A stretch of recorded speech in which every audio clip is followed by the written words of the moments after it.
Today I'm taking a ruined statue from Games Workshop. I'm going to show you a super quick way of painting white marble that uses a couple of contrast paints and lots of dry brushing. Once I've assembled the model, I'm going to use Games Workshop Wraithbone spray to prime the model. Wraithbone is a fantastic off-white colour that makes a great base to build off when trying to achieve a bright white finish. Using a large shade brush and apocryphal white contrast paint, I'm going to cover the whole model. But first, you must shake, and I really mean shake this paint. I've got a mixing ball in this pot to help, and it took a good few minutes to mix it. You'll know when it's ready because all of the pigment at the bottom of the pot has mixed into the paint.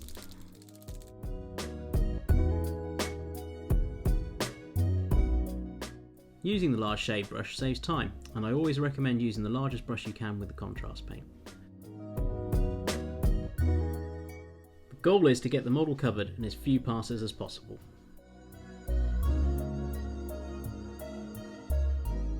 I'm doing my best to try and keep the paint off the ferrule of this brush, but these pots are just a little bit too narrow.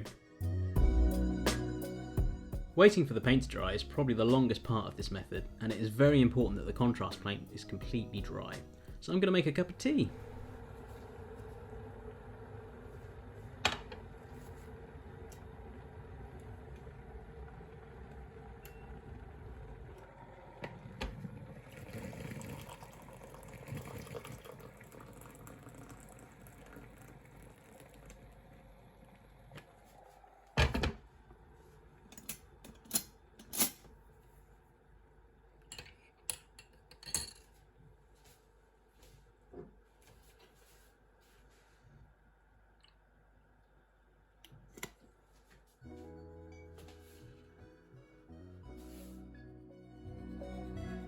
Took about an hour for that paint to dry, but now we're ready to get dry brushing.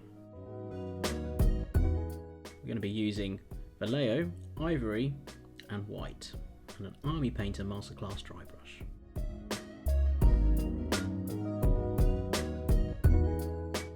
I'm going to work some ivory into the brush and start moving the brush in circles all over the model.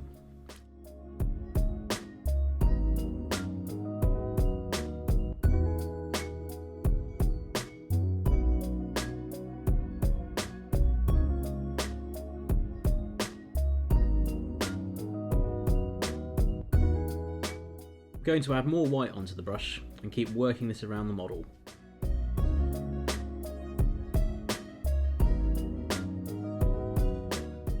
Towards the end, I'm just very lightly adding pure white to the edges of the model.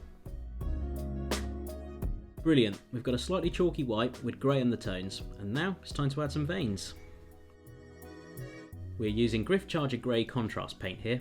It's got a blue tint to it, and it looks natural to the white stone that we've created. I'm using an Army Painter character brush here, but any brush with a good sharp tip that you feel comfortable painting a fine line with will do.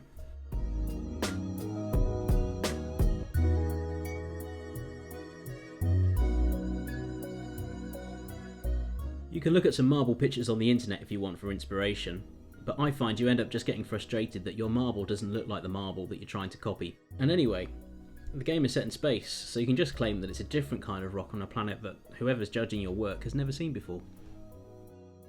If you want to make any of the lines thicker, just make sure the paint underneath is completely dry before you put the brush back on it again. With this job, I do generally find though that less is more. Next, I'm going to use Basilicanum Grey to block in all of the metal parts. You could use metallic paints if you wanted, but I'm trying to get this job done quickly, and the contrast paints are pretty efficient at doing this.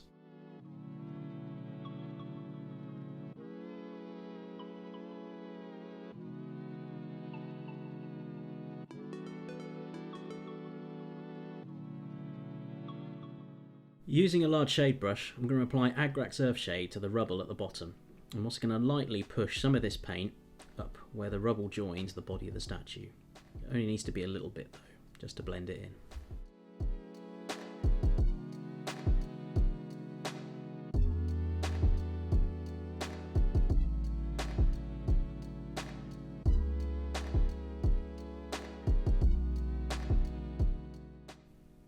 Once that's dry, I'm going to make a 50-50 mix of Seraphim Sepia and a glaze medium, as we want this colour just a little bit thinner.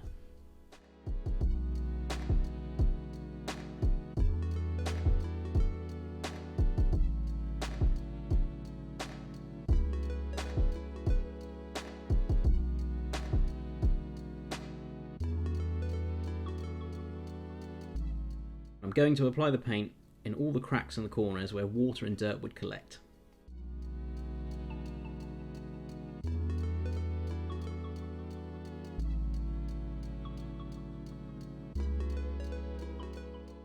I'm using an Army Painter Regiment brush here.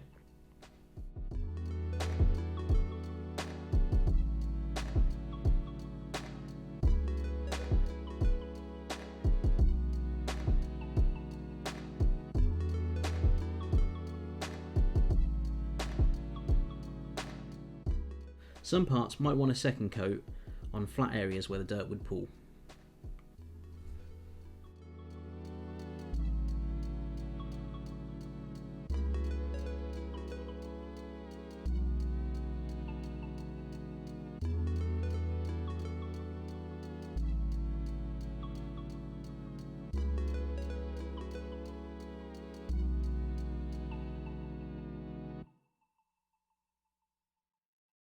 We're nearly there.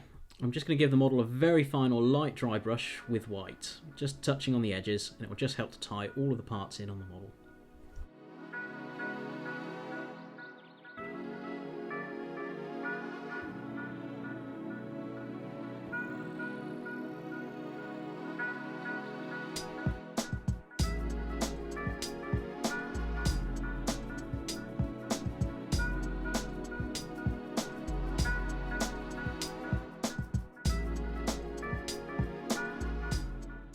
Finally, I'm going to paint a glowing red lens on the face of the statue. Nothing complicated. Starting with a dot of dark red, working through to a smaller orange dot and then a final white dot in the centre.